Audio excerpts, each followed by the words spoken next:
জয় Jagannath. Hello everyone, আমি জয়িত্রী আবারও চলে এসেছি নতুন একটা ব্লগ নিয়ে। রথযাত্রার পবিত্র দিনে আমি পৌঁছে গিয়েছিলাম প্রথমে শিলচর ইস্কনে, আর সেইখানে উৎসবে কিছু সুন্দর মুহূর্তগুলো ক্যামেরাবন্দি করারও সুযোগ পেয়েছিলাম। আমি জেনেছিলাম যে 2টো নাগাদ ইস্কন থেকে রথযাত্রা শুরু হবে, তাই অলমোস্ট 2টোর সময় আমি পৌঁছে যাই সেখানে। তখনও রথযাত্রা শুরু হয়নি, আর মন্দিরের ভেতরে তখন চলছিল হরিনাম সংকীর্তন। ভক্তরা নৃত্য ভজনার কীর্তনের সেই পরিবেশটা খুব অপূর্ব দেখতে লাগছিল।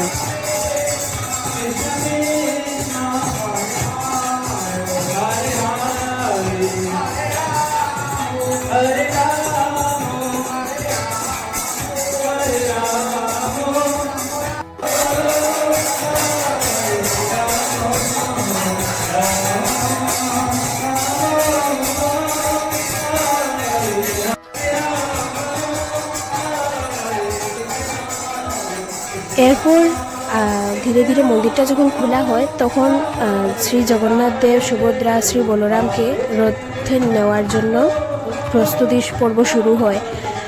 ভিড়ের কারণে সব কিছু ক্যাপচার করতে না পারলেও বেশ একটুখানি আমি চেষ্টা করেছি যাতে সুন্দরভাবে ক্যামেরাবন্দি করতে পারি।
এবারে রথযাত্রা একটা বিষয় খুব চোখে লেগেছে, সেটা হলো প্রচণ্ড গরম ছিল আর সাথে তীব্র রোদ।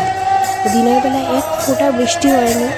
আর সাথে যেটা ছিল সেটা হলো বরাকবেলিতে রাস্তাঘাটগুলো খুবই জঘন্যতম খারাপ ছিল।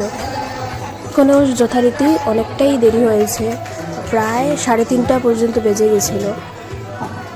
তবু ভক্তদের মধ্যে কোথাও উৎসাহের কমতি একদমই আসেনি।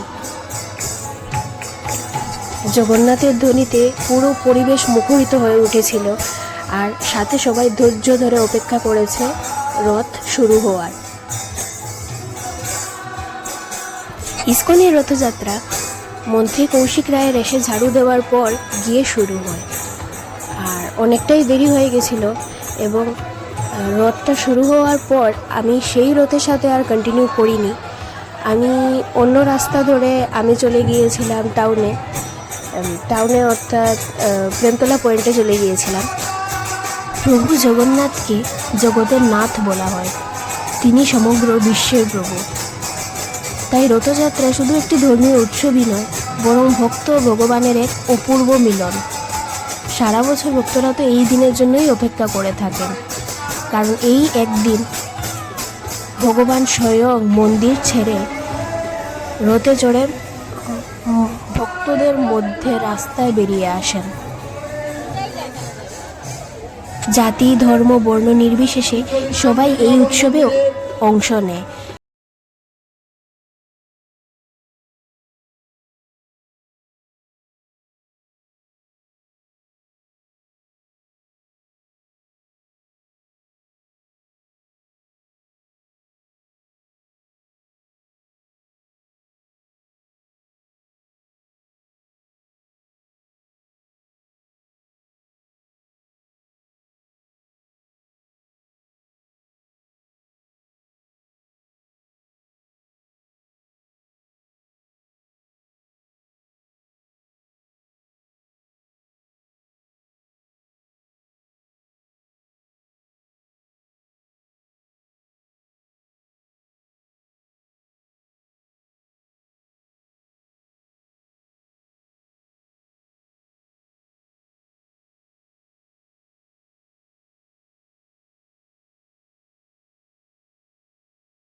এনারা রুটটা চেঞ্জ করেন। তবে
গৌরীয় মঠের রথযাত্রাটা পাই।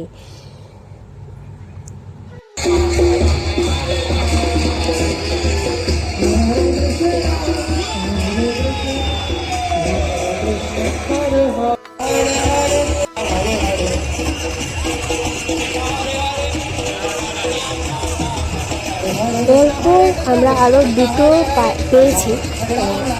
সেই দুটো হয়তো কোনো কমিটি বা ছোটোখাটো গলি বা ওই রকমই হবে, আমি ঠিক নাম বা ওইটা দেখতে পারিনি।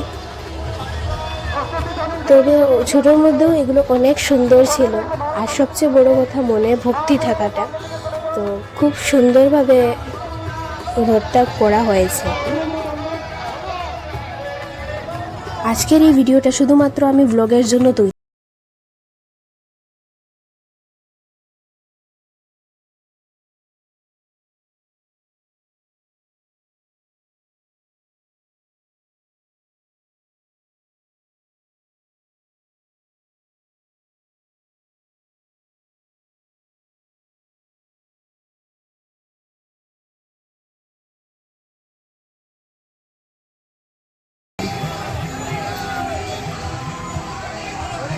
আর হ্যাঁ, আমার এই ভিডিওটা যদি আপনাদের ভালো লেগে থাকে তাহলে আমার ভিডিওটাতে লাইক করতে ভুলবেন না, আর আমার চ্যানেলটাকেও সাবস্ক্রাইব করে বেল আইকনটা অন করে দেবেন।